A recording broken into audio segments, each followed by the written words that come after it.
Welcome to the Reclaim Your Rise podcast. My name is Lauren Bongiorno, nationally board certified health coach and founder and CEO of Risely Health, where we help people and families impacted by type 1 diabetes take ownership over their lives so that they can transform with more freedom and confidence. Everyone has a different reason to be here. You might be seeking knowledge, support, or community, but at your core, I know that you long for something deeper. You're here for transformation.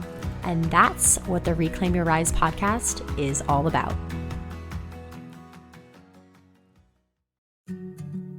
A quick reminder before we start the show that nothing you hear on the Reclaim Your Rise podcast should be a substitute for personalized professional medical advice. Please always consult your physician or other medical professional before making any changes to your diet, insulin dosages, or healthcare plan. Hello, everyone, and welcome back to Reclaim Your Rise. I am making a pivot today. What do I mean by that? We are not going to record the episode that I thought I would be recording, the episode that has an outline, the episode that is on the schedule, which was going to be around nutrition and grocery shopping and meal prep and setting yourself up for success, all of that. But I'm just not feeling it. Like, it's a great episode and I'm going to record it at some point for you. But I feel like what needs to be shared today is something that is more timely. Something that happened to me last week, something that is of the sorts of a diabetes confessional, a diabetes is going to diabetes moment, just like that real, raw, you can try to do everything perfect. And this is a very human experience that a lot of people with type 1 diabetes have went through at some point in their life. And for me, 23 years with T1D, I have never done this before. So that's why I also was like, whoa, this is a first, right? Like, I've had before a lot of traumatic lows or highs or, traveling to places all around the world. And I ran out of insulin. I've experienced a lot of them, but this was a first for me. And for those of you who follow me on social media, you may already know what the story time is going to be. I shared it on Instagram, got, hundreds of comments. It's been shared hundreds of times, and there's still more to share, right? We need an extended story time around this. I think that's enough of an introduction. I think we should dive into what happened. And some of you already who maybe follow me on social media are like, all right, I know where we're going with this, or maybe by the title of this episode, but let's dive in. So it was a Wednesday morning, January 17th, and I woke up looking at my calendar thinking that the only challenge that day would be all the things that I had to get done. It was one of those days where it was just back to back to back with calls, podcast recordings, deliverables that I had to get, to people. And from 8 a.m. to 2:30 p.m., we had blocks. There was 8 to 8:15, do this, 8:15 to 8:30, do this, 8:30 to 9:30, right? It was it was color coded. The calendar was there. And I woke up and I'm like, all right, this is going to be a busy day. And then from 2:30 to 3, I had to pack because at 3 o'clock I had to go to the train because I was going into the city. I had meetings at night, and then I was sleeping over in New York City because I had an 8:30 a.m. breakfast the next day. So it was I was trying to squeeze a whole day into a half a day. And then also thinking about the next day, what I need to pack, all this. So my mindset going into the day was attack, right? We are in attack mode. We are in fierce, let's go, go, go, go mode, no time to slow down. And there was no room for error. And I wasn't even considering the possibility of, hey, what if something happens? And that is exactly what happened. So the plan was brutally derailed when instead of giving myself 10 carbs, I gave myself 10 units of insulin. Never in 23 years of living with diabetes have I done that. I've known people who have done that. We've had coaching members at Risely who have done that. I've had friends that have done that, but never had I done that. But now I had. So here's what happened. Here's what I eventually, needed to do, what I learned from the day, how I'm proceeding forward, all of it. I had a call at 10 a.m. and at 9:30, I decided I wanted a snack. I had already had breakfast. I think I had sourdough toast and eggs, if I can remember correctly, around maybe 7:45, 8 o'clock. But at 9:30, I was I'm just a little hungry. I want some nuts and fruit. So I put it in a bowl, and my pump was in the office and I was in the kitchen. And so my laptop was out there. I kind of, scurry to the office, pick up my pump, and now I'm on Omnipod 5. And for anybody who doesn't have the Omnipod interface, how it works is when you go to Bolus, it's a screen, and then there's three sections. The top section is a place where you can input your carbs. The second section is a place where you can input your blood sugar. And then the third place is the insulin calculation that is a result of the top two, your blood sugar and your carbs, or you can edit it or directly just like put something in there. And so instead of me putting in 10 carbs at the top, I was just moving so fast and I just put 10 in the insulin section, pressed confirm, put the pump down, heard like the beep. So I knew like the connection had worked, and then left the room, went back into the kitchen. So now I'm back in the kitchen. I'm sitting at my kitchen island. I have my, email going. I'm just, sending things out, whatever needs to be done before my 10 a.m. call, eating the snack. And now it's like 10 minutes later. Maybe I don't actually know if it was 10 minutes, but it felt like 10 minutes later. Maybe it was 8 minutes later. Maybe it was 15 minutes later. I don't think it was that much, but it was around like 8 to 10 minutes later. I just kind of tune into my surroundings and I'm like, why am I hearing clicking? And so with the Omnipod 5, you can hear this clicking noise. It's like, right? Like when the insulin is going in your body. And it happens all throughout the day because you're constantly getting this background insulin, but usually it's happening like 1, 2, and then it stops. Or if you're a little bit higher, it's like 1, 2, 3. Sometimes if you're really high, it'll go like 1, 2, 3, 4. And you can kind of know without even like checking your blood sugar that, oh shoot, I need to check my blood sugar. I'm high. I need to give like more of a manual correction. But I just heard it going and going and going. So I hear, and I knew my blood sugar was in range. I was like around 120. So I was like, there shouldn't be more than 2 clicks of background insulin. And I'm hearing 1 click, 2 click, 3 click, 4 click, 5 click, 6 click. And I'm like, oh my God. And like my heart just sank. Like I knew what I did. So I ran to the other room and I pick up my pump, I unlock it, and it's literally giving the last like point whatever, 2 of the total 10 units. And by the time I like process what's going on in like that first 2 seconds, it's done. And 10 units are literally in my body, cannot take it out. What is done is done. And all I say is like, I literally put my hand on my head. I'm like, oh my God, oh my God, oh my God. What did you do? What did you do? What did you do? And just like this instant panic. So from there, I now am like pacing back and forth and I'm like, okay, like start making moves. Like, what are we going to do here? So the first thing I did was I checked my blood sugar and I'm like, oh, 130. Well, that makes sense. I've been eating a little bit and I was 120, 10 minutes ago. So it didn't change that much. Okay. That's a problem. Number 2 is I put my pump in manual mode. So the Omnipod, you cannot, when it's in auto mode, you can't suspend the insulin. So I put it in manual mode and then suspended the pump so that I was getting no background insulin. So now this is happening at like around 9:40 in the morning. Then the third thing I did was reverse engineered my insulin to carb ratio and figured out that I roughly, for 10 units of insulin, needed to eat about 150 carbs. Then as I was, and this is the funny part because it's like, all right, first I check my blood sugar, then I suspended my pump, then I reverse engineered the insulin to carb ratio, and then I picked up my phone to film an Instagram or a TikTok video. I knew I had like a few minutes to film, and I just want to like capture it in the moment for you guys. So I like filmed this like very raw, just like telling you what was going on like in the moment. And as I was doing it, I realized that I actually had 11.75 units on board, not 10, because my breakfast bolus from like the hour prior was still going, like it was still active in my body. So now I have 11.75 units of insulin on board. And for some of you, all of our, insulin sensitivities are different. For some of you, there might be, you might be like, oh, that's not a lot of insulin like for me, but for me, that's a lot of insulin to have on board. And so I am now even just like more panicked because I'm like, oh my God, it's not even 10, it's almost 12 units of insulin. So after I filmed the video, I'm like, okay, head to the kitchen, let's start, eating. So everybody in the comments were like, eat cereal or like drink soda. And that would have been great, except for the fact that like we don't have cereal or soda in our house. I don't know if I've had real soda in probably 10 years, like 15 years. I used to have it as a kid, but I don't drink soda and neither does my husband. And cereal is something that like sometimes my husband gets, but like it's just not practical for blood sugars. I haven't found like, just I don't know, like it's just not it's pure sugar, a lot of them. And there's healthier versions, but even the healthier versions, if I had them in the house, wouldn't have been helpful. So I really did need like a honeycomb cereal that would have been, definitely bringing my blood sugar up. And I probably would have enjoyed that. Like I was thinking back and I'm like, what food would I have loved to just be like, oh, like, like I have all this insulin in me, I might as well eat it. I was thinking like donuts. Like I love a good donut, like just like a glazed donut.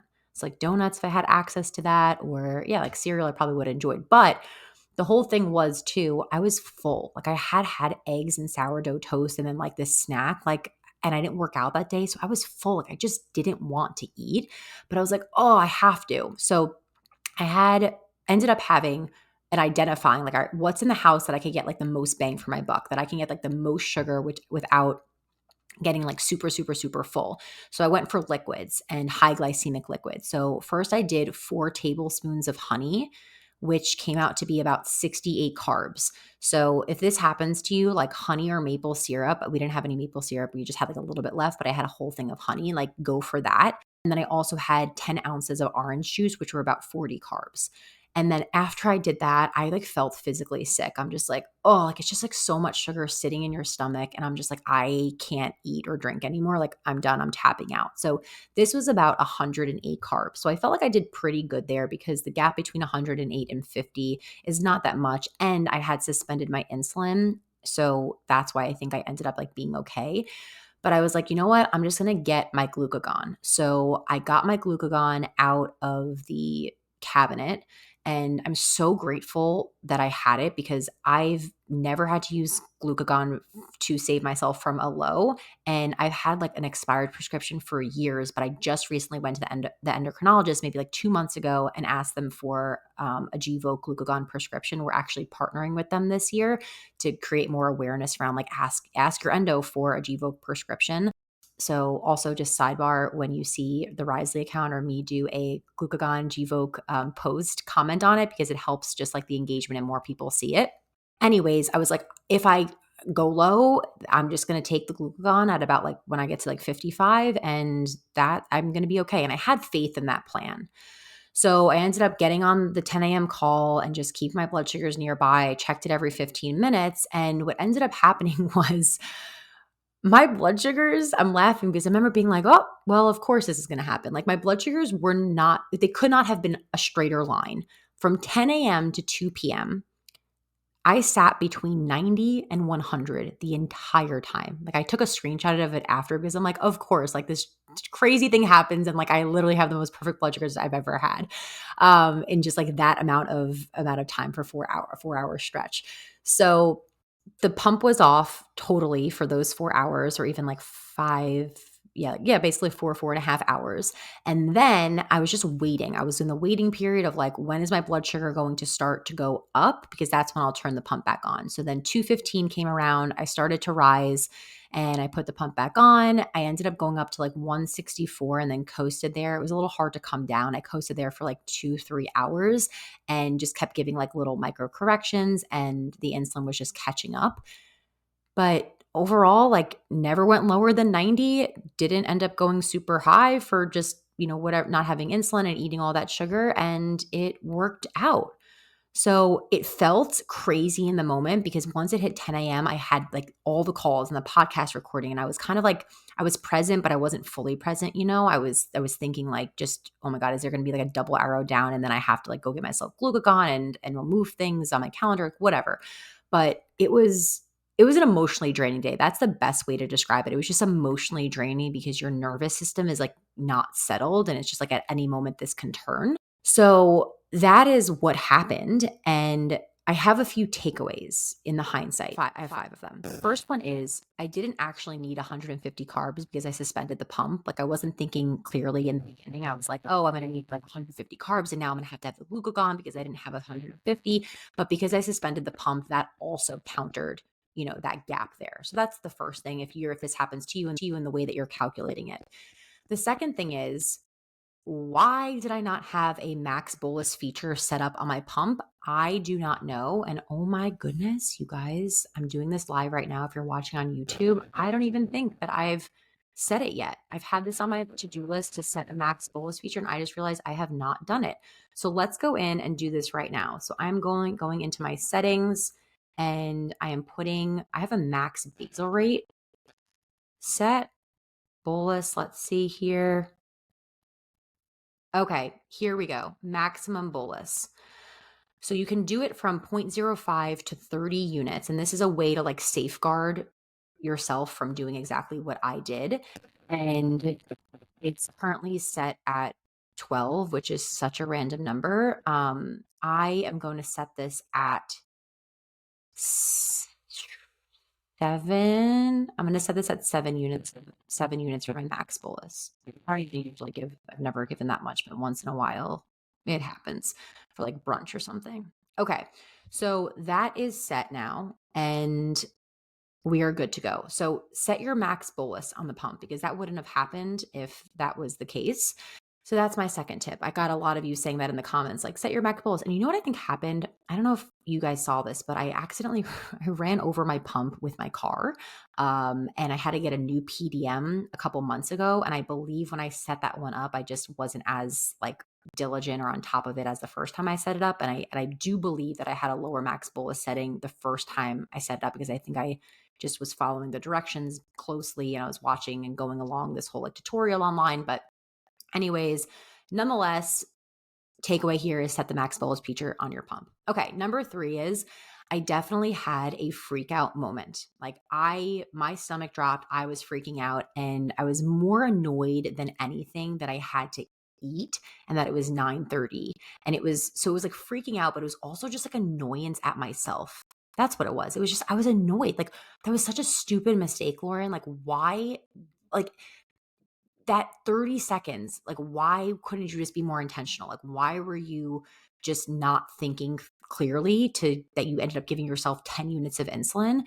And at the same time, right? Like I had the knowledge and the confidence and the trust in my body that I would be okay and that I could handle this. So like, yes, I was freaking out, but there was no part of me that was like, I need to call my husband or I need to call an ambulance or I think I'm going to die. And like, I was like, no, like you're going to be okay. This is more just like, why didn't you think more clearly around this? So there's all to say, like, there is benefit of really like what we talk about here on the podcast, like learning your body's patterns, like know what insulin does to you, like being able to problem solve on your own, all of that.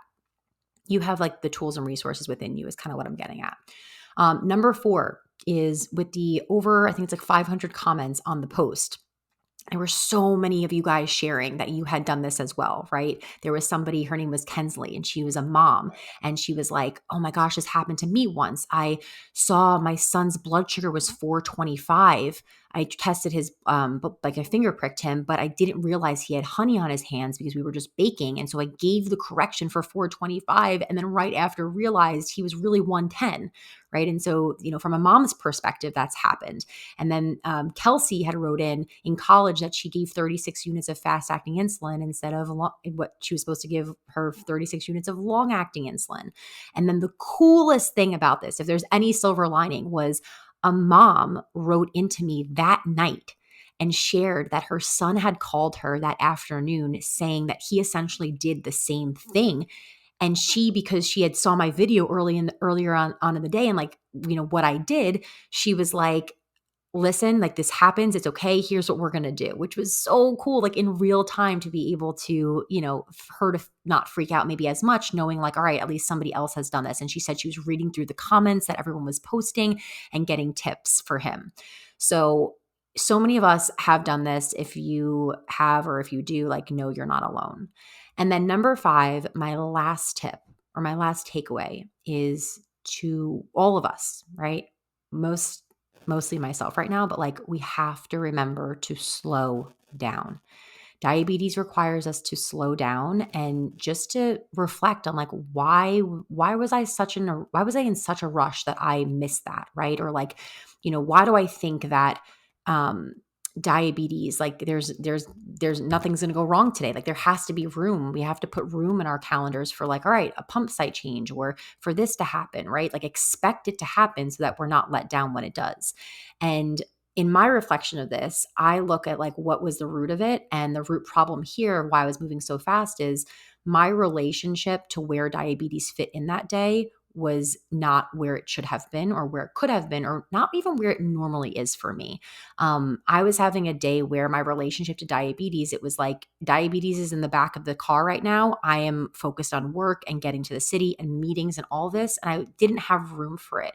And so just a reminder that we have to make space, and that diabetes is, we are worthy of making space for our diabetes, and it can save us, the extra stress of something like this. So that is all I got for you guys today. Thank you for listening to this week's episode that turned into Lauren's Diabetes Confessional. If you were going to listen to an episode after this, I recommend listening to episode 96, which has to do with glucagon. That is with the Gvoke CEO, Paul Edick. And he talks a lot about glucagon, how to use it, because in hindsight, like I could have just waited if I was like super not hungry, and I could have waited, went down to 55, gave the glucagon, and that would have like worked well. But I'm happy. I'm happy with, the 90 to 100 coasting of the blood sugars that ended up that day. And what happened was what happened, and we learned lessons from it. And I'm just so glad that it reached so many people and is going to be able to, just help people navigate the situation if it does happen to them in the future. So let me know if you appreciate these diabetes confessional stories, and I'll talk to you next time. Bye, guys. Thank you so much for being here with me today and listening to this episode of Reclaim Your Rise. To let us know that the episodes we're putting out are impactful, and to help us get our street cred up and let everyone else know that this is something worthy of their time to listen to, please leave a rating and review on our Apple Podcasts, send the show to other people impacted by T1D or maybe even your doctor, and share it on social media tagging @Risley Health and @Lauren_Bongiorno. New episodes of Reclaim Your Rise come out every single Tuesday, so make sure you are subscribed to the podcast so that you never miss a beat. Thanks again for listening, and as always, remember, diabetes is a challenge that we did not choose, but one that we can rise above.